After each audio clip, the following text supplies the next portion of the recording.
Chapter 5. I was going to do this on something else today. However, when I was looking at, my emails, I looked at a video from Upworthy where this woman was talking about her experience with domestic violence and how, her boyfriend beat her up and bruised her off. And it started me thinking about some of the things she said. Because I too have lived with domestic violence, both from a parental standpoint of being abused physically by parents, and also from a more romantic viewpoint of being abused by people that I was in, romantic relationships with. So in the video, she talks about how almost worse than the physical side of the abuse is the fact that she was, mentally tortured. She was made to believe that she deserved it. That her experiences within the relationship were the reason that he had to beat her up. And of course, this isn't true. No one deserves to be beaten up. Now, I do believe that if I walk up to my husband today and punched him and continued to punch him, that he would have every right to defend himself. I don't believe that he should sit there and take abuse from me because I am a female and he is a male. I believe in gender equality, which means if he is attacked by a female, he has every right to defend himself against that female. I don't think that you shouldn't hit women. I think that you shouldn't hit people. You shouldn't abuse people. Treat people as people. I don't understand why it's so hard to understand. But apparently it is in our world. It's very hard to understand. And so anyway, she was talking about how that side of it is almost worse. And I have to agree. Because that bruises go away. Bones heal. I've been bruised. I've been bloodied. I've been beaten. I've never had a bone broken that was confirmed. Now, it could be that an ex-boyfriend, who we will call O, he may have broken a toe of mine, but if he did, it was never confirmed. My ex-wife, Kay, may have cracked or fractured a rib. However, I was unable to go to the hospital. I do know that my side was bruised extensively for quite some time. I'm sure that I could get an x-ray now and they would see whether or not there was a small fracture in my rib, or whether or not, my toe actually was broken. I'm pretty sure the toe was broken because it healed crooked. Looks like this now because there's like a lightning bolt almost. But anyway, that's not really the point. My crooked toe is not the point. The point is that the toe healed. It was broken, probably, but it healed. It is no longer broken. The same cannot be said about my psyche. I was abused as a kid. My earliest memories are of abuse, and I was taught, and I was convinced, and I was told that this is just punishment. This is discipline. You are being spanked to the point where you literally cannot sit because it hurts. Because you deserve it. And this is one of the reasons why I'm so adamantly against spanking children. Not just because of that, but I've also read extensive studies which all show that it doesn't work. And it, there's a higher correlation between spanking your child and later issues in life than there are between spanking your child and having like a productive adult child. So, anyway, again, off topic, another tangent. I'm so famous for my tangents. But that is true, that I didn't heal psychologically from that abuse. And of course, my abuse did feature sexual aspects. I was molested by a cousin. I was molested by an uncle. I was raped by that uncle. I was molested by several of my mother's boyfriends.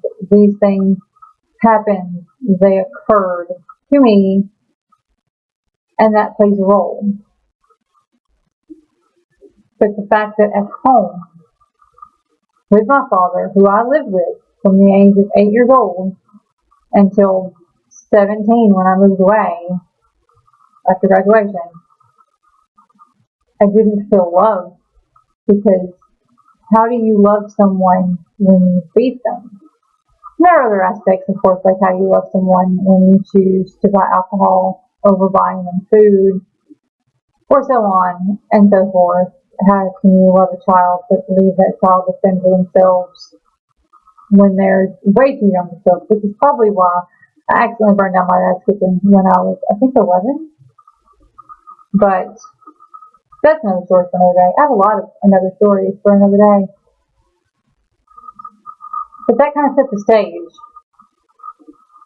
for all of the other people in my life to abuse me. My very first actual boyfriend, who I dated on and off for years, abused me. I remember sitting in his lap and I said something that he didn't like, so he grabbed my breasts and squeezed them to the point that they were bruised. This is my first boyfriend who, through an odd,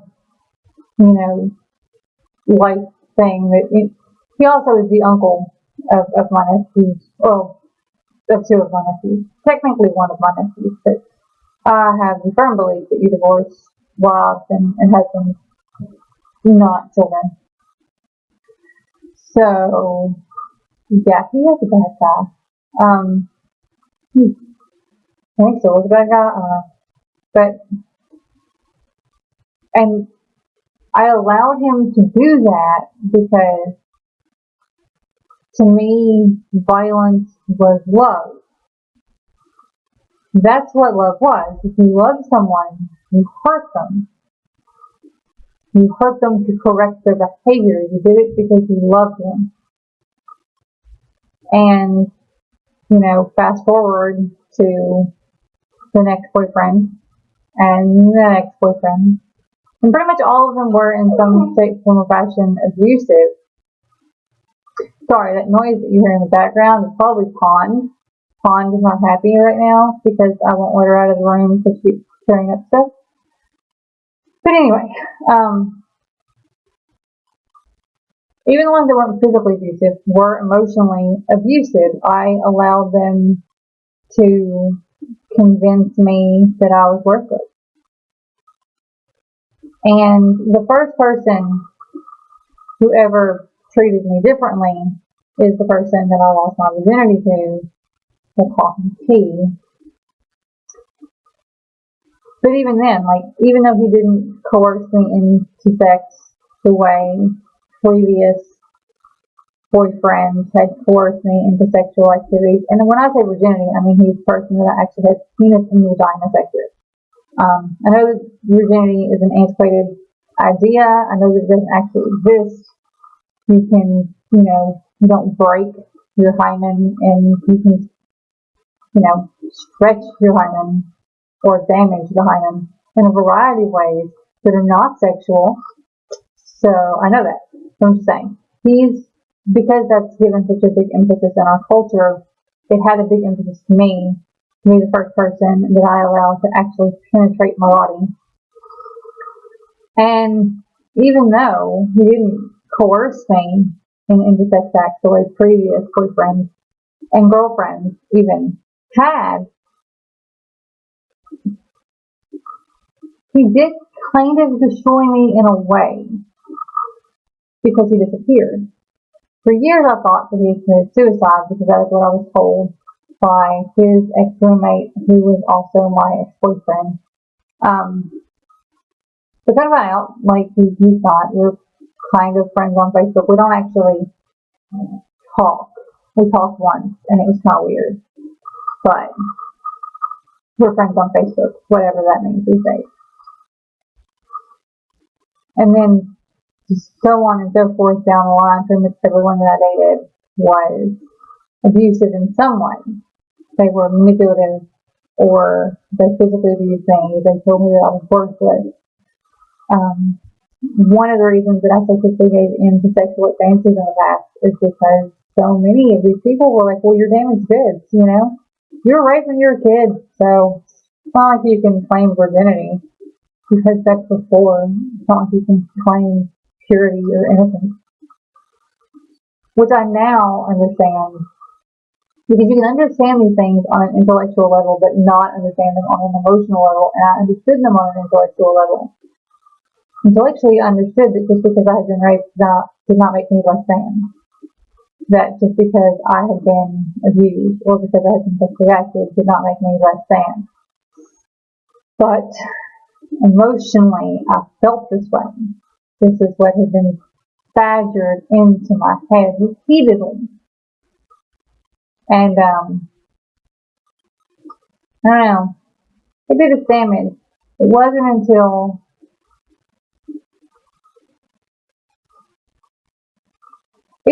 after incarceration that I started to really view myself differently. Well, during incarceration, when I was going through all the cognitive behavioral therapy programs, I started to see myself differently. I started to think that maybe I was worth something.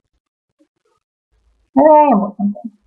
One of the reasons I had a church partner, and one of the reasons that I think he was able to manipulate me in the way that he did is because I felt flattered. He was an older gentleman who I wasn't dating, and I actually refused to date because I considered him to be my best friend. He was not a friend at all.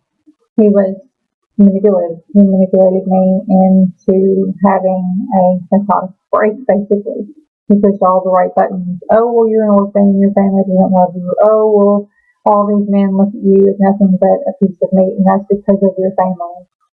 So why don't you just make it a reality? Become an orphan, and you'll have the perfect life. And to a kid who wants so desperately to be accepted by a family who from the outside looks like the cleavers, that was strong stuff. And so anyway, the point being that I was easily manipulated due to the fact that I had been abused. And every time someone abused me, and every time someone told me that I deserved it, it was just one more nail in that coffin. Well, of course I deserve it. I'm a worthless human being. Of course I deserve it. My ex-wife used my incarceration against me. Well, of course you deserve to be beaten by me. Look at the horrible, horrible thing that you did. A later ex actually invested my, well, it's not funny. It's not funny. But in retrospect, the excuse that he gave me is kind of hilarious. He busted my lip and my nose. I had moved briefly to Florida to be with a man. He had already, broken up with me several times, and I don't know why. I thought that this man was going to be my center of happiness, but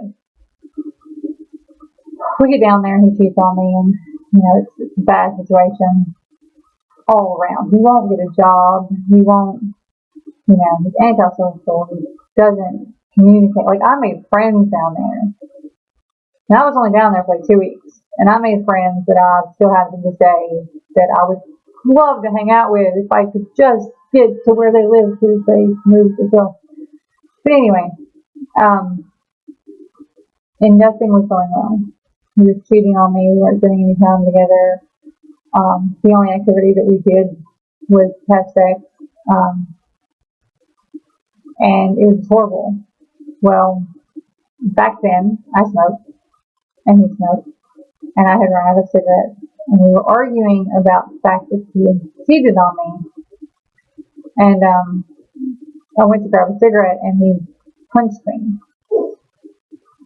in the mouth and in the nose. Just one punch, and it just hit me right in the nose and the mouth.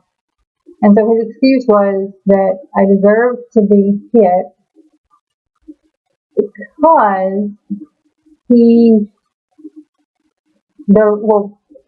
deserve to be hit because even though he was cheating on me, I shouldn't have discovered that he was cheating on me, and I had the audacity to take a cigarette out of his cigarette pack. That was his excuse. for hitting me. And that was kind of like the wake up call of, I went through all these programs to make myself into a better person. Someone that I could live with, someone that wasn't so easily angered, so easily driven, like who had better control over their emotions, someone who had better control over their actions, someone who wasn't so easily manipulated, someone who didn't stand for abuse and who had a higher self-esteem, self-worth. Basically to alter my self-concept and then alter my behavior accordingly. And I had fallen into this same little trap, which I think a lot of people do. They fall into this, cycle of, this is my life. And I want my life to get better. So I strive to get better, but oh, wait, no, back the way I used to be. Because it's normal and it's comfortable. Like I want to think of myself as a good person, but I can't think of myself as a good person because X, Y, and Z. So now I'm not a good person, so I'm going to go back to saying I'm a horrible person, which leads me to feeling these negative emotions, which leads me to doing these negative things to make myself feel better. Like now I got this coping mechanism. And it's just a cycle. And it's easy to fall back into that cycle. But that was kind of like the wake up call.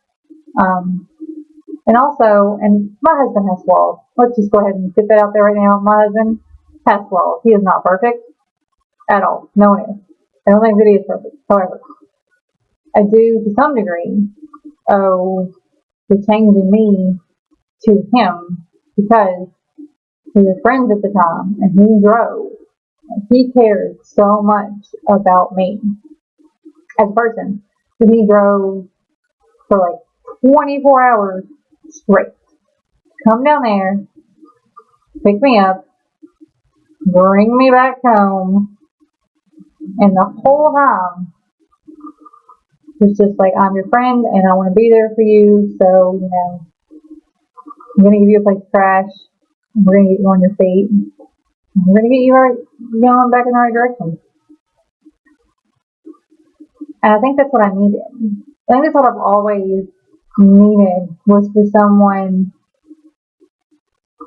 to kind of help me see myself, because my husband, it's odd. He sees me in this light that I still don't quite see myself in.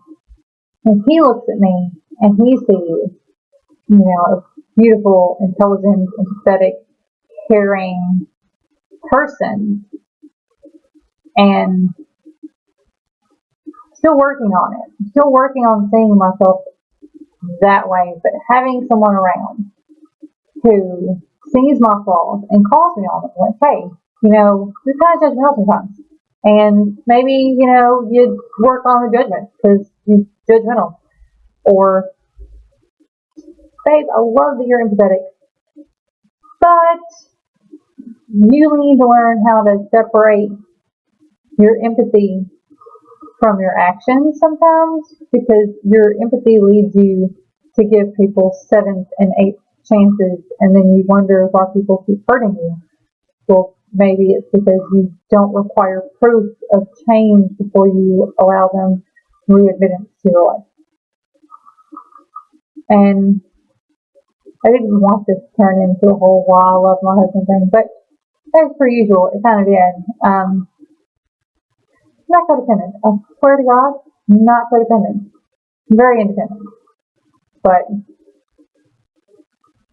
I think there's a line. I think we think, in our culture, we think that to be independent means you don't rely on anyone else. And I don't think that's normal. I don't think that's healthy. I think that we need people in our lives to support us. And we can't expect them to do the work. But it's really hard to make it through life with no one to support you, no one to root for you, no one to say, you can do this. So he's helping me. He's not doing it himself, but he's helping me to undo all of the damage from all of the abuse that I've suffered over the years, because the bruises and the cuts, they fade. At most, you're left with a scar. And that just reminds you of how far you've come. The emotional scars. They cut deep. It takes a lot longer to heal those. It takes a lot longer to get past them, to get through them, to realize that all of the things that you were told about yourself are not true. And that you and you alone get to decide who you are and what you will and will not stand for. So, I no longer stand for being abused. I no longer stand for dysfunction. Man, my family is so dysfunctional, and I very quickly called Child Protective Services, and I very quickly moved away from that situation because I won't have it in my life anymore. I put up with it for 33 years. All it's done is hold me back. And it's like this great airplane dilemma.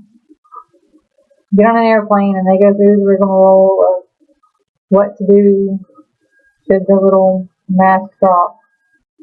They tell you to give yourself oxygen before you give oxygen to anyone else because you can't help anyone if you can't breathe.